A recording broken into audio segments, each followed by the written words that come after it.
teachers and multilingual learners. This week we're going to talk about the NYSESLAT, which is coming up really soon, and there's some questions that people had about the skipping rule on the NYSESLAT. So Miss O'Brien is going to get started with talking about what the skipping rule is and how to do it properly. So let's get started. Hi everyone, so today we're going to talk a little bit about the skipping rule, which can be used during administration of the speaking portion of the NYSESLAT. So just some things to remember. When you use the skipping rule, you only use the skipping rule if students respond yes, no, I don't know, or in a language other than English. It's also super important to remember that you only use the skipping rule for specific questions.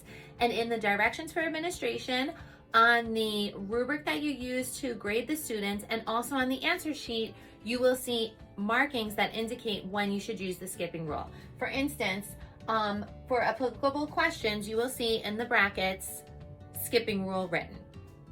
Let's take a look at how it looks at on the test. Remember that across all grade bands, there's going to be 12 questions on the NYSESLAT speaking portion, and it should take you about 15 to 30 minutes per student to administer.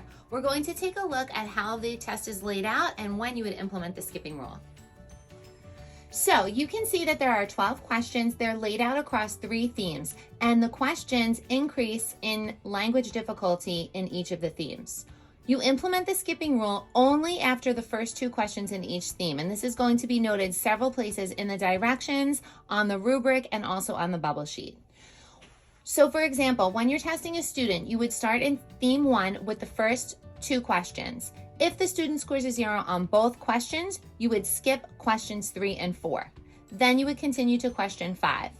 Again, if a student scores 0 on both questions 5 and 6, you would skip questions 7 and 8 and continue to question 9.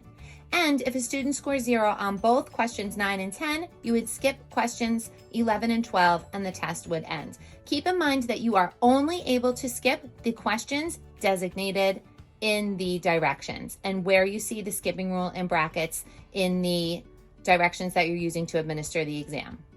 Again, thank you for joining us for this edition of 3-Minute Thursdays.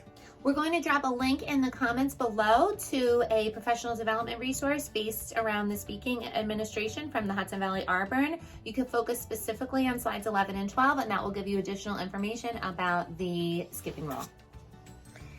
And we're also going to be able to provide you with some upcoming information about the NYSESLAT and how you record your makeups and so on, like how you did last year. So that will be in the next 3-Minute Thursday video. Right now, we want you to enjoy some videos or photos of our students getting really pumped up to take the ELA test this year. So have a great week and enjoy.